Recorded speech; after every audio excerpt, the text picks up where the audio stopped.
Ok, bueno, continuando con el tema de funciones, este es un video que quedó extra, por decirlo de una manera, eh, ya que tiene algunos conceptos importantes que nos van a ayudar para funciones. No es tanto como que en el examen les voy a preguntar por esto, porque aún no hemos visto objetos ni cómo emplear esto de manera correcta, pero vamos a ver cosas que les puede ayudar para resolver problemas y para hacer el código eh, más robusto y más eficiente muchas veces, ¿ok?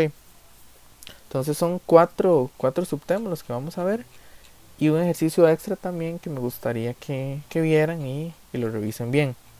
Ok, entonces el primer punto es lo que respecta a parámetros por defecto.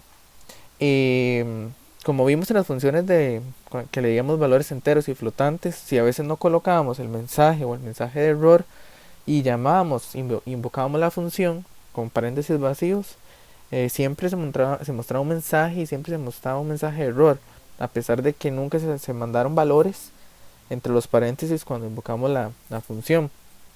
Entonces, ¿cómo fue esto posible? Esto es posible, igual en Python como en otros lenguajes de programación, gracias a parámetros por defecto, ¿ok? Entonces, la función de un parámetro por defecto es si el valor no se proporciona a la hora de invocar la función, el intérprete o el compilador del lenguaje, depende si es interpretado o si es compilado, va a reemplazar el parámetro, el valor, perdón, por defecto al parámetro correspondiente, ¿ok? Entonces, más o menos a la hora de definir una función con parámetros por defectos, en Python se ve de esta manera. El encabezado de la función con su nombre y el parámetro por defecto 1 igualado, bueno, como haciendo una asignación al valor por defecto 1 hasta el parámetro por defecto n con su valor por defecto n. Y el cuerpo de la función como lo hemos visto con anterioridad. Ok, veamos algunos ejemplos. Tenemos una función que se llama saludar, que tiene un destino y tiene un emoji, tiene dos parámetros, ok, y los dos son por defecto. ¿Por qué? Porque se les está asignando un valor en la declaración, la definición de la variable. Si vemos acá, tenemos que destino va a ser igual a todo el mundo y emoji va a ser igual a este emoji eh, que se definió acá. Igual los dos son variables de tipo cadena de caracteres. ¿Qué se va a hacer? La función lo que hace es imprimir un hola más el destino más otro signo de admiración y luego el emoji más un salto de línea. ¿Ok? Entonces, cuando lo llamamos acá con valores por defecto sin enviar ningún valor, va a utilizar destino como todo el mundo y emoji como este emoji que está acá. Cuando lo llamamos con saludar con José Pablo, como destino va a usar José Pablo, pero como emoji va a utilizar el por defecto, que es lo que ya vamos a ver acá. Cuando invocamos saludar con destino igual a Carlos y emoji con otros valores, este va a utilizar esos, que lo puedo invocar así, de una vez diciendo este parámetro va a ser este y este destino va a ser este. ¿Por qué hago esto? Porque esto me facilita cambiar el orden, porque yo le estoy diciendo a Python para este parámetro agregue asignele este valor y para el otro valor. Ven que automáticamente aquí cuando yo pongo José Pablo, no es que el emoji va a ser José Pablo, es que el destino va a ser José Pablo porque es el primer parámetro. Hay una relación de 1 a 1 en ese orden. Sin embargo, si yo llamo a los parámetros a la hora de asignar los valores para la invocación de la función saludar, puedo alterar el orden, ¿ok? Y por último, aquí hay un llamado con un emoji distinto y un destino distinto y en el orden que se espera acá, como está definida la función. Entonces, si los corremos acá, vemos que el primero es saludar con los valores por defecto, hola a todo el mundo, con este emoji, luego hola José Pablo, con este emoji no personalizado, hola Carlos, con el emoji que sí mandamos, ven que mandamos el emoji antes, igual se asignó de manera correcta, y por último, hola María, con este emoji, ok, entonces vean que no es nada del otro mundo, es otra forma de facilitar la lógica para hacer funciones más modulares y más genéricas. Por ejemplo, si recuerdan el video cuando resolvimos eh, cuando tenemos que obtener el mínimo o no, que mandábamos verdadero o falso, podríamos tener un valor por defecto que siempre sea falso, o sea que calcular el mínimo sea igual a falso siempre, y solo lo vuelvo verdadero cuando realmente lo ocupo. Es una utilidad para un parámetro por defecto. ¿Ok? Y también sirve mucho para constructores de clases cuando veamos objetos, que es mucho más adelante. ¿Ok? Entonces ese sería el primer punto, que es bastante sencillo. El segundo punto de interés es el contexto de las variables, que es bastante importante. ¿Ok? Como dijimos anteriormente, una función solo debería ver las variables que vienen por parámetro. ¿Ok? Eso significa que las variables dentro de una función están aisladas de las variables externas. Es decir, que no es lo mismo una variable definida con un nombre dentro de la función que esa misma variable definida con el mismo nombre fuera de la función, que es lo que vamos a ver un ejemplo. Ok, bueno, lo interesante es que es esto que acabo de mencionar, que pueden coexistir con el mismo nombre, pero están en distintos contextos. Eso las hace diferentes. Ok, esa las referencia en memoria de manera distinta, que es el término correcto. Veamos esta función que se llama función, que tiene una variable en su cuerpo de función que se llama x, que es igual a 4. Y lo que hacemos es imprimir la función.x con el valor x que se definió aquí. Luego, fuera de la función, fuera del contexto de la función, tenemos otra variable que se llama igual, que se llama x igual 2. Ok, luego viene una invocación de la función, que se llama función. Y luego imprimimos x en la última línea, asumiendo que va a ser este x o va a ser este x. Ya vamos a ver qué pasó. Si ejecutamos, vamos a ponerlo acá, pongámosle 9 y 7 a esto. Okay, si ejecutamos acá, vemos que cuando definimos esta variable, x vale 7. Luego invocamos la función dentro de ella se define otra x que vale 9 y se imprime con valor 9. Luego imprimimos nuestra x que está en el contexto fuera de la función, imprime 7. Aquí es un buen ejemplo de que a pesar de que se llaman igual, como están en contextos distintos, es decir, una está dentro de una función y la otra está en el bloque general de código, no se afectan entre ellos los cambios. Eso puede ser confuso, sí, porque a veces se pueden confundir las variables y no sabemos qué estamos haciendo. Por eso es importante primero entender el concepto del contexto, y el otro punto es tener nombres de variables significativos para evitar estos errores de qué variable estoy usando y en qué contexto estoy. Ok, como mencioné anteriormente, eso es posible porque los contextos son distintos y pueden coexistir. Entonces el contexto en general se refiere a un estado espacial, es decir, una parte del código, un bloque de código principalmente, y temporal del programa. ¿Okay? ¿En qué momento existe esta variable y en qué bloque de código existe esta variable? Esta función, se llamaba función también. ¿Okay? Si vemos que el x igual, aquí como lo cambié, pierde un poquito el contexto, y aquí es... aquí es 7, perdón. Aquí es 9, ok. Ahora sí. Volvemos, el x igual a 9 existe dentro del contexto de la función llamada función. El x igual 7 existe en el contexto del cuerpo principal, en el bloque general de código. Pero podemos volvernos un poco locos con eso, porque cada vez que definimos una función tenemos un contexto nuevo y podemos declarar variables con el mismo nombre de otras que tengamos en el bloque general, y siempre van a estar con valores distintos, ya que son realmente variables distintas que viven en contextos distintos. Ok, veamos este ejemplo. Función 2, que dice que su x en su contexto vale 14 y se imprime una función sin el 2, sin el 2 en el nombre. Tiene x igual 4 y se imprime el valor de su variable. Luego definimos un x igual 2 afuera, en el bloque general, en el contexto general. Invocamos función 2 y luego imprimimos el valor de x del bloque general. Ok, no podemos imprimir el valor de x de estas funciones porque existe solo en esas funciones. Cuando lo corramos, para la función x, vemos que su valor es 4, para la función 2 su valor x es 14, y el bloque externo, el bloque general, en su contexto tiene x igual 2 y efectivamente cuando se muestra es x igual 2. Ok, entonces distintas funciones son distintos contextos.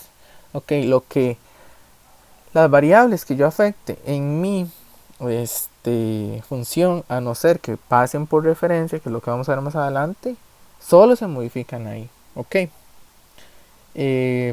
También otra cosa que podemos hacer es empezar a llamar funciones dentro de funciones. Es completamente válido. Vemos acá que tenemos la función 2 que tiene x igual a 14 y se imprime su valor. La función define su x igual 4, llama a la función 2, la invoca, se ejecuta la función 2. Por último se imprime el valor de su x, que va a ser 4. Luego afuera definimos x igual 2, invocamos a la función. Por último imprimimos el valor de x. Ok, entonces acá la primera función que se ejecuta es función, que declara x igual 4, invoca la función 2, que es esta de acá, imprime su valor, que fue 14, luego imprime el suyo, el propio, que va a ser 4, y por último imprimimos el 2, que va a ser del bloque externo, el bloque general, en el contexto general. Ok, no sé si recuerdan el video anterior que habíamos dicho que no es posible modificar variables fuera del contexto, o sea que la función no puede acceder a variables que no estén declaradas ahí. Pues no es del todo cierto, ya que a la hora de declarar una función en el bloque general, en el contexto general, es visible para cualquier otra función, a no ser que la función ya tenga una variable con ese nombre. Ok, vamos a ver qué es esto de que a no ser que sí tenga una variable con ese nombre. Si vemos acá, definimos una función que simplemente imprime el valor de x. ¿Cuál x? No viene ninguno por parámetro y no se declaró ninguno. Vamos a ver qué valor de x usa. En la línea 4 definimos x igual 2. En la línea 5 invocamos la función y en la línea 6 imprimimos el valor de x. Ok, entonces acá ven que cuando invocamos a la función y se imprime este valor, se imprime un 2 y luego acá vuelve a imprimir un 2. Entonces, como función, si no tiene una variable x declarada en su contexto, en su bloque de código, en su cuerpo de función, pudo acceder al valor de x igual 2, o sea, la variable x. Ok, entonces, ¿qué es lo que hace Python en varios lenguajes? Si la variable no existe en el contexto actual, va a buscar en el contexto anterior. Esto va a ser una jerarquía. Entonces, si yo tengo un contexto arriba de mí, es decir, un contexto más grande, que siempre va a existir el contexto más grande, que es el bloque general, ahí voy a buscar la variable. Y si no está ahí, no existe. ¿Qué es esto? Si yo tengo una función que llama a otra función, que llama a otra función, que ocupa imprimir una variable y no se sabe dónde está, esa función va a ir buscando en sus contextos, es decir, en sus invocaciones, hasta que encuentre la variable que esté declarada y que la pueda usar. Si no existe, entonces va a tirar un error. Ok. En general no se recomienda estar definiendo o utilizando variables, funciones, clases, posiblemente sí, que estén fuera del contexto, porque se presta a muchos errores de ejecución y de lógica, porque puede ser que una variable que yo no quiero estar modificando por una función, al estar en el contexto general se empieza a modificar y ya vemos cambios extraños que no podemos controlar o no sabemos qué estábamos haciendo. Entonces es mejor evitar y tener siempre certeza de qué contexto, de cuál contexto, perdón, es la variable que voy a modificar.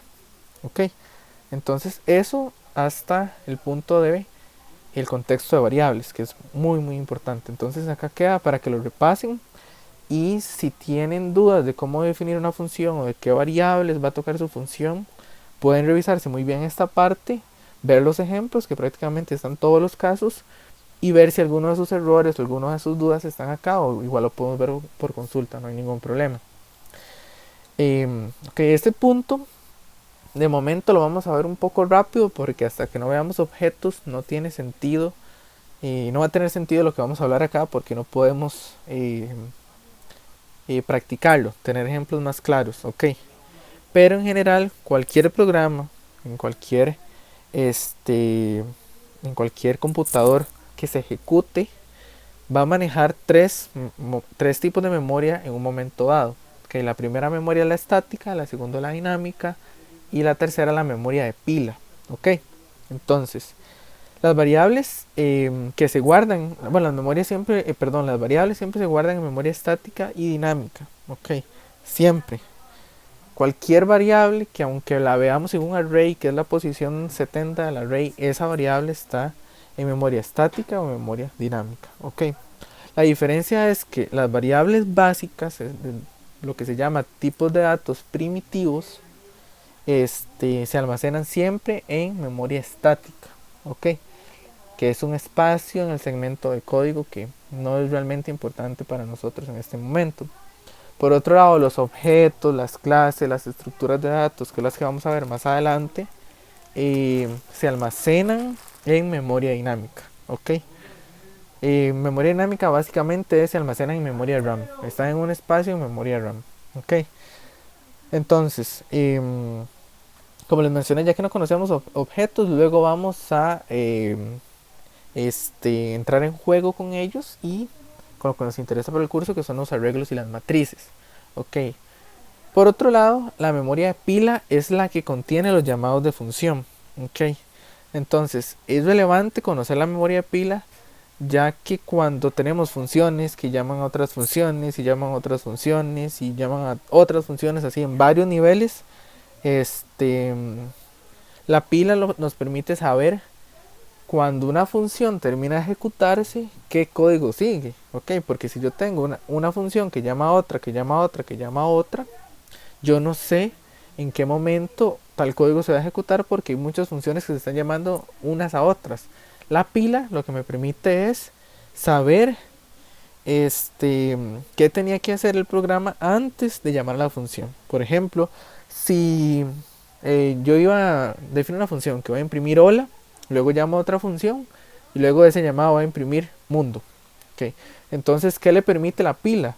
Le permite le permite verificar a Python que una vez que esa función que yo ejecuté termine de ejecutarse, valga la redundancia, que la función que invoqué, perdón, es la palabra correcta, yo pueda imprimir ese mundo, ¿verdad? Para terminar el hola mundo. Ya vamos a ver un ejemplo. Veamos que tenemos una función que define x igual 4, luego invoca la función 2, que define x igual 14, lo imprime. Una vez que esto pasa, la función va a imprimir su x, su variable x, ¿ok? Entonces, vemos que acá declaramos x igual 2, llevamos a la función, luego llamamos a función 2 y luego imprimimos esto. Vean que acá pasó lo siguiente. Se imprimió x igual 14, que es la función 2, ¿ok? Que fue esta, pero primero llamamos a esa función, entonces se llamó desde acá. Luego imprimió x igual 14, que es x igual 4, perdón, que es aquí. Ven que acá, una vez que se ejecutó la función 2 que imprimió 14, Python regresa al llamado gracias a la pila y imprime x igual 4. Por último, aquí volvimos a llamar a la función 2 y al final imprimimos el x igual 2. Okay. Entonces Python, una vez que llamó a esta, sabe que tiene que volver a la línea 12 y imprime.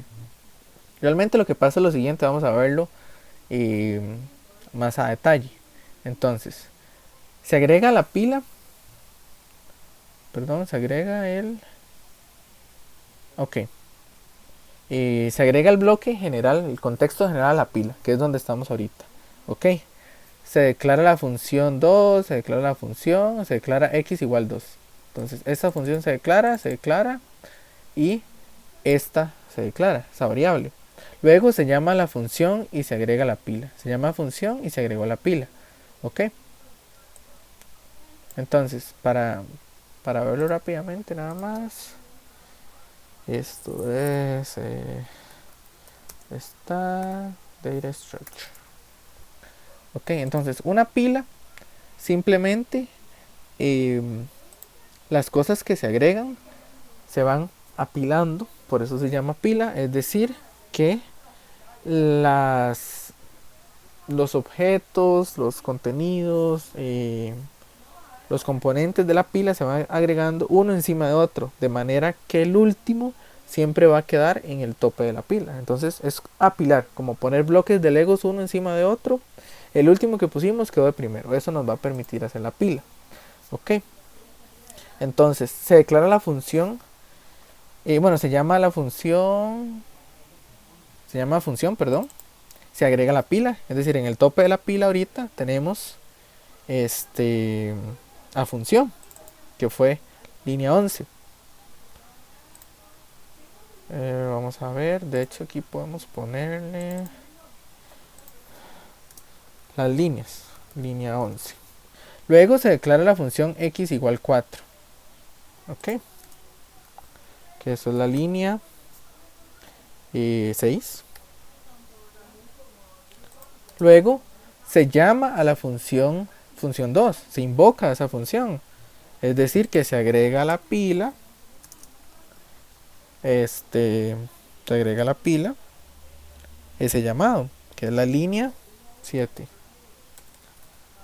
Línea 7. Luego se declara la función x igual a 14. Se declara la variable, perdón, x igual a 14. Es decir, estamos en línea 2. Luego se imprime desde la función 2, que es la línea 3. ¿Ok? Línea 3. Luego termina la función 2 y volvemos a la línea 8. ¿Ok? Que es donde estábamos. Es decir, la función esta, la función 2 que quedó en el tope de la pila, ¿verdad? Que fue lo último que se agregó. De hecho, vamos a agregarlo. Ok. Tope de la pila. Esta también se agregó al tope de la pila. Luego esta quedó ahora en el tope de la pila. Ok. Luego la línea 7 sale del tope de la pila. Ok. Es decir, ya se ejecutó, ya no está en la pila. ¿Quiénes quedaron en la pila? Quedó en la pila la línea 11, que era la función cuando se llamó, y la línea línea 0, por decirlo así, cuando se generó todo el programa principal. Luego la función se sigue ejecutando, que es la línea 8. Ajá. Y volvemos a la línea 8. Vamos a ver. Línea 8, ok. Y una vez que se ejecuta, termina y sale del tope de la pila. Ok, si se ejecutó la función, línea 8, sale del tope de la pila. Luego la siguiente función en la pila es la principal, es decir, volvemos a la línea 12 ahora, si no me equivoco. Ajá, entonces línea 12.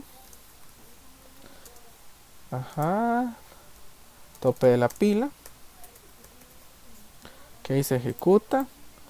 Luego termina de ejecutarse. Sale del tope de la pila. Ok. Luego la siguiente función se resume, que es la función principal. Entonces se imprime. Ya lo vamos a ver. Nada más estoy acomodando un poco para que sea más legible. Línea 13. Sale del tope de la pila. Y ya no hay más funciones. Ok, entonces en la línea 0 se metió a la pila todo el bloque principal, todo el contexto general de código que vamos a ejecutar. Se declaran estas dos funciones, que fue lo que se hizo ahí.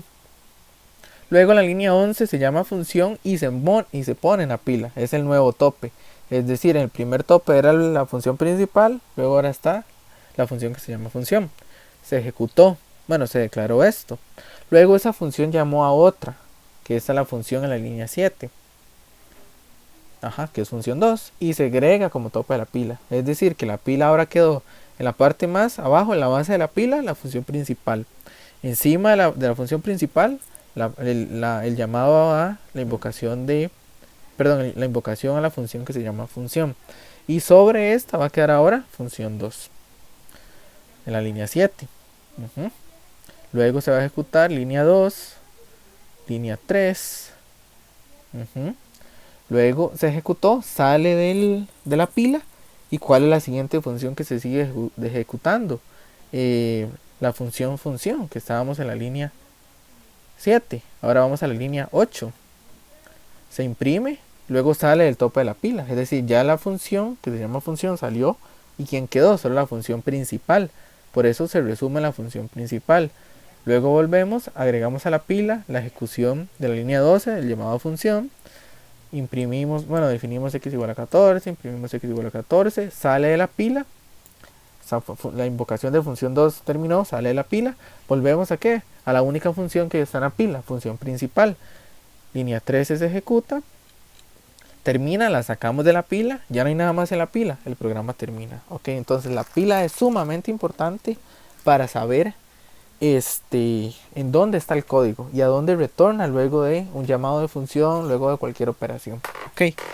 Esto tenía mucho más sentido verlo cuando veíamos recursividad. Debido al cambio del programa no vamos a poder aprovecharlo al máximo, pero es importante entenderlo porque vamos a hacer muchos llamados a funciones desde otras funciones, como vamos a ver en ejercicios más adelante. Igual en el laboratorio lo van a ver, que tienen que hacer algo muy parecido. Sí, hubiera sido con más detalle en recursividad. Esperemos aprovechar el tiempo y aunque sea abordar un poco de los temas que no logramos ver del todo. Este también tiene más sentido cuando hablamos de objetos, sin embargo vamos a verlo rápidamente y cuando volvamos a objetos lo retomaremos. Entonces ya exploramos un poco esto de memoria estática, dinámica y pila. Vimos cómo funciona la pila. Lo que nos permite hacer es controlar a dónde retorna la función para seguir ejecutando código, a dónde retorna una invocación de función. Y ahora vamos a ver cómo funciona la memoria estática y dinámica. Dijimos que la memoria estática está en un segmento del código aparte y la memoria dinámica es directamente la memoria RAM. Entonces nuestras funciones reciben parámetros y podemos pasar variables como esos parámetros. Ya vimos acá que si vamos a ver, vamos a verlo acá de una vez. No necesariamente como yo mandé a José Pablo, Carlos y María, bien hubiera declarado una variable que se llame nombre 1 igual a José Pablo y lo envío como una variable. Entonces podemos pasar variables como parámetros, como los valores para esos parámetros. No obstante, eso funciona distinto dependiendo si son objetos o no. Es decir, depende del tipo de variable. O sea, el tipo de variable, vimos enteros, flotantes, booleanos, cadenas de caracteres y los objetos, que son otro tipo de variable, que son un tipo complejo. Si nuestra variable es de un tipo básico, de estos que les mencioné, cadena de caracteres, booleano, flotante o entero, los valores se pasan por copia. ¿Qué significa esto? Es que el valor se duplica, el valor de esa variable se duplica en la memoria estática cuando se llama a la función.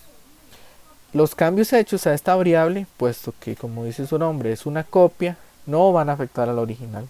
Imagínense que ustedes sacan una fotocopia de algún papel, se lo dan a alguien más y si yo rayo la copia, no se va a rayar la original, por eso es una copia. Pasa exactamente lo mismo en Python, en lenguajes de programación, cuando los valores de parámetros son variables básicas que se pasan por copia.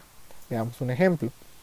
Tenemos una función que recibe una hilera y a esa hilera le va a hacer un más igual mundo, es decir, le va a concatenar mundo y la va a imprimir. Ok, vamos a imprimir esta variable y después de haberla enviado a como un valor para la función fun. En la línea 5 la declaramos il igual a hola. Invocamos la función il, la función fun con el parámetro, con el valor de la variable il, y luego la imprimimos. Vemos que acá primero vamos a poner hola mundo, vamos a ponerlo así. Ok, sí. Cuando vemos acá a la variable il, que ya venía con un hola, se le concatenó mundo y estos tres signos de admiración y se imprimió. Sin embargo, cuando esta función en la pila retorna y dice ahora vamos por la línea 7 del programa principal y volvemos a imprimir il, dice hola. Ven que cuando yo invoqué a la función y mandé el valor de la variable il como un parámetro, lo que hizo Python fue copiar. Le dio una copia de ese valor de manera que la original no se afectó. ¿Qué hubiera pasado si la original se hubiera afectado? Si yo imprimo il en la línea 7, si no hubiera sido por copia, sino que hubiera afectado a la original, ambas hubieran mostrado al mundo con los tres signos de admiración, lo cual no pasó. Okay, es decir, no afecta porque es una copia. Para tipos básicos, hileras, string, enteros, flotantes y booleanos. Okay. Ven que el parámetro il que va a usar la función fun y la variable il que está en el bloque general son dos variables distintas. Igual lo vimos con el contexto de las variables, que a pesar de que se llamaban igual, están en contextos distintos. Aquí va muy parecida a la lógica, van de la mano, podemos decir, pero no afecta al original. Eso para valores por copia. Por otro lado, está la memoria dinámica, que nos va a ser muy útil en objetos, porque es la que contiene los objetos y otros tipos de datos grandes, por decirlo así. Puede haber objetos compuestos de objetos. Entonces, imagínense que existe un espacio distinto, que es la memoria RAM. Una variable que contiene un objeto en realidad no contiene un objeto como tal, sino que contiene una referencia a ese objeto. Ok, entonces,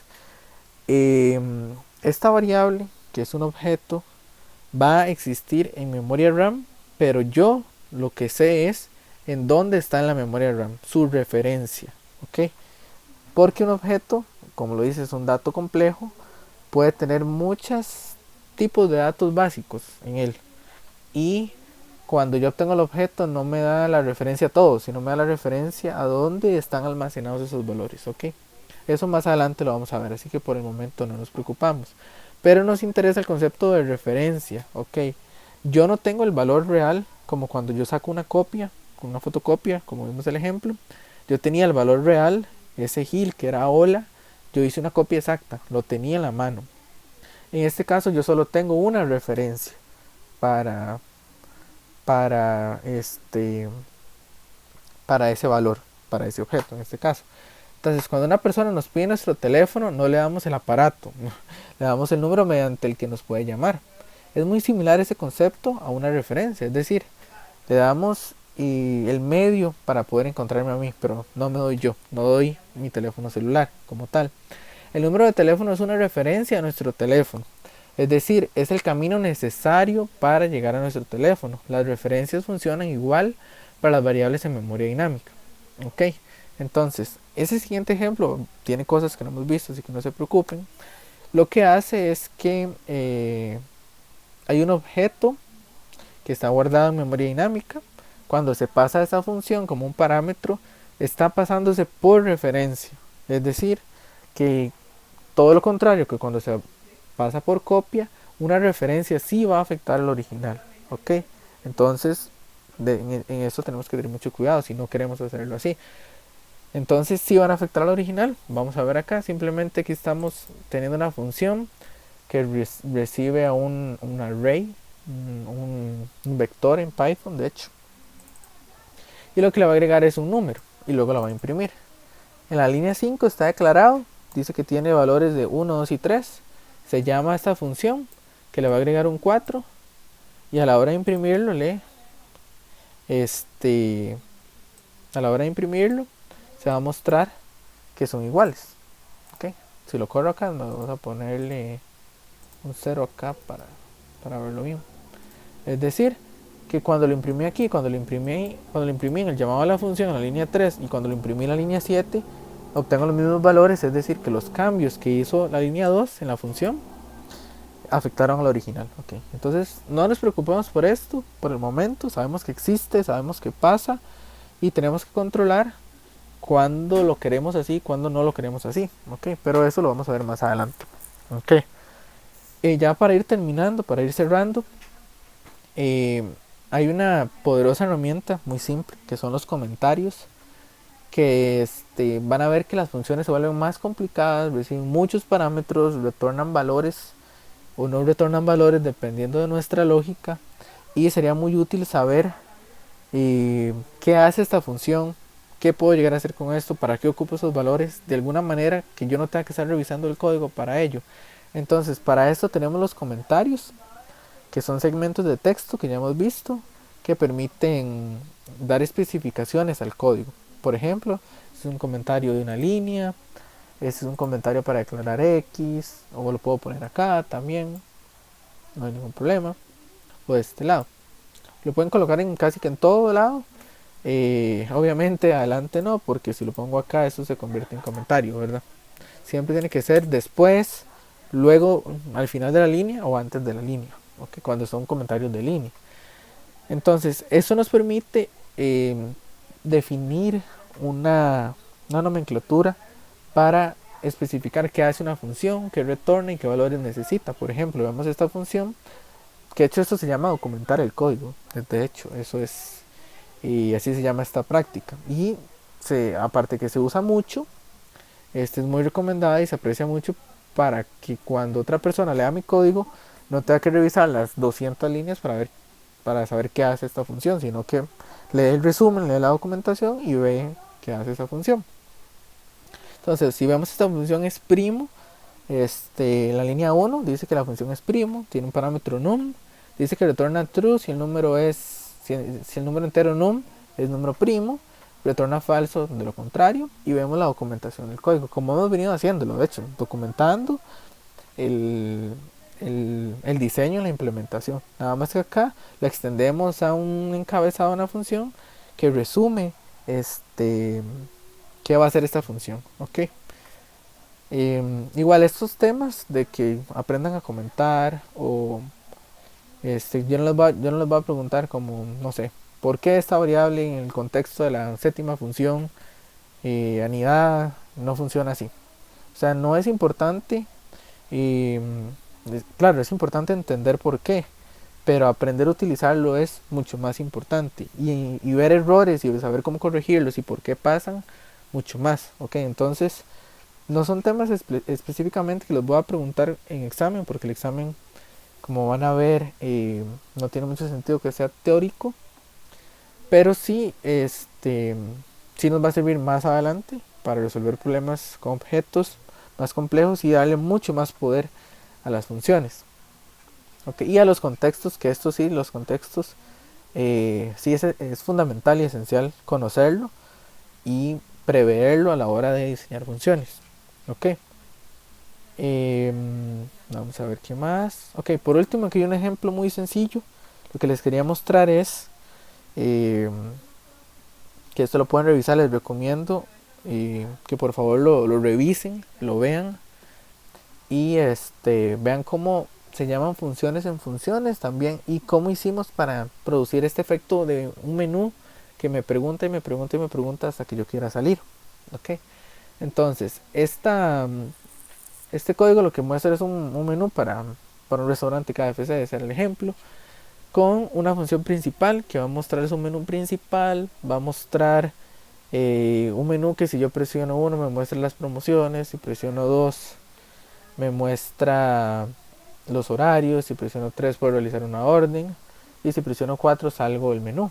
Okay, si no presiono eso me sigue preguntando. Okay, este es el efecto que quiero que vean y analicen.